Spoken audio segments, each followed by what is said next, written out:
우리가 아는 종교개혁과 장칼뱅 하면 어떤 이미지가 떠오르세요?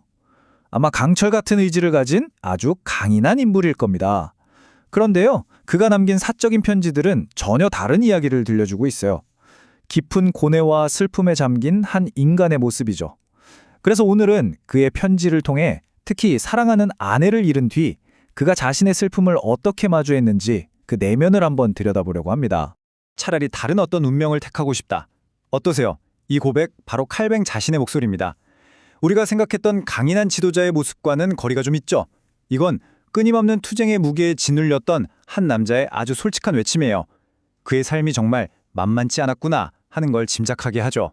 자, 그럼 그의 삶을 짓누른 그 새삼의 무게라는 게 구체적으로 뭐였을까요?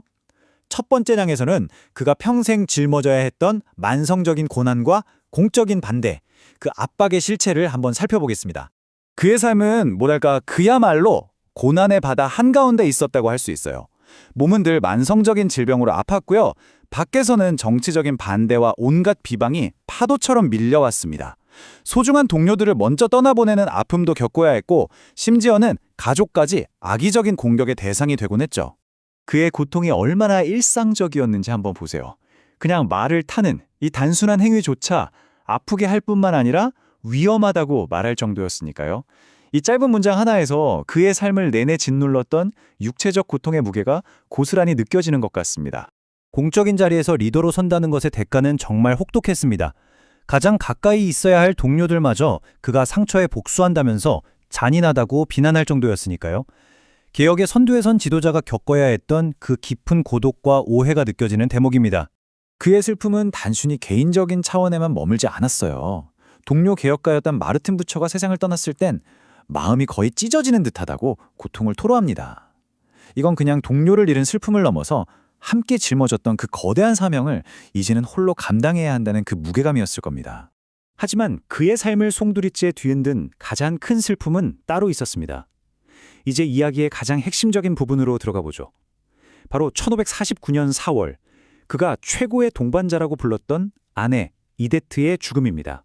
저는 제 삶의 최고의 동반자를 잃었습니다. 정말 가슴 아픈 고백이죠. 아내를 잃은 한 남편이 바칠 수 있는 가장 절절한 찬사가 아닐까 싶어요.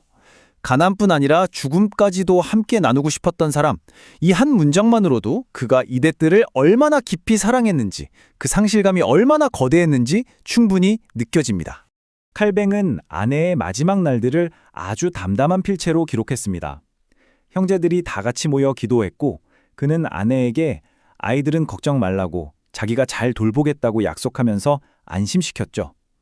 그리고 마침내 그녀는 조용히 주님께 자신의 영혼을 맡겼습니다. 이 기록을 보면 깊은 슬픔 속에서도 서로의 신앙에 의지했던 부비의 모습이 그려집니다. 오, 영광스러운 부활이여! 저 또한 소망을 가집니다. 이것이 바로 이데트가 남긴 마지막 말이었습니다. 죽음의 문턱에서 절망이 아니라 부활의 소망을 붙잡은 거죠. 이야말로 당시 사람들이 이야기하던 고결한 죽음이 어떤 것인지를 보여주는 정말 강렬한 순간입니다. 그는 아내가 너무나 평온하게 숨을 거두어 삶과 죽음을 거의 구별할 수 없었다고 적었습니다. 이 기록에서 우리는 이 엄청난 슬픔 속에서도 아내의 마지막이 고통스럽지 않았다는 사실에서 어떻게든 작은 위안이라도 찾으려 했던 한 남편의 마음을 읽을 수 있습니다. 자, 그렇다면 칼뱅은 이 어마어마한 상실과 슬픔을 대체 어떻게 이겨냈을까요? 이제부터는 그의 편지 속에서 그가 고통을 다루는 방식을 한번 분석해 보겠습니다. 네, 바로 이 질문입니다. 그토록 감당하기 힘든 상실 앞에서 그는 어떻게 견뎌냈을까요? 어떻게 무너지지 않고 자신의 길을 계속 걸어갈 수 있었을까요? 그의 해답의 실마리가 그의 편지들 속에 있습니다. 그의 편지들을 쭉 살펴보면요, 슬픔에 대처하는 3단계의 과정을 엿볼 수 있어요. 첫째, 자신의 고통을 정직하게 마주하고 인정합니다.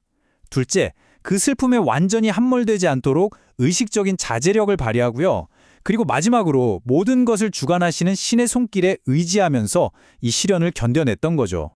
바로 이 지점에서 칼뱅의 내면적인 갈등이 아주 선명하게 드러납니다. 한쪽에서는 친구한테 내 마음이 사실은 정말 여리다고 솔직하게 털어놓으면서 사적인 슬픔을 인정해요. 하지만 다른 한쪽에서는 공적인 의무를 위해 내 슬픔을 통제하고 있다고 단호하게 말하죠. 이 연약함과 책임감 사이의 팽팽한 줄다리기, 이게 바로 인간 칼뱅의 진짜 모습이었을 겁니다. 그렇다면 슬픔을 극복한다는 건 과연 뭘까요?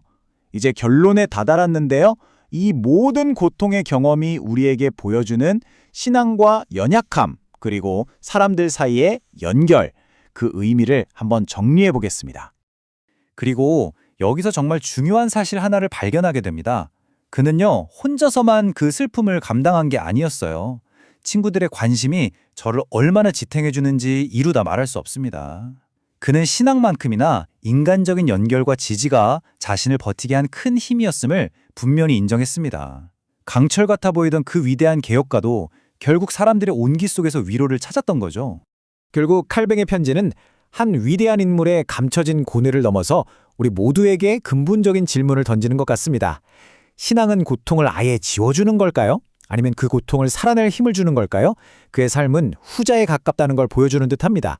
고통은 사라지지 않았지만 그는 신앙과 사람들의 지지 속에서 그 고통을 견디고 자신의 길을 걸어갔으니까요. 어쩌면 이 질문에 대한 진짜 답은 우리 각자의 삶 속에서 완성해 나가는 것일지도 모르겠습니다.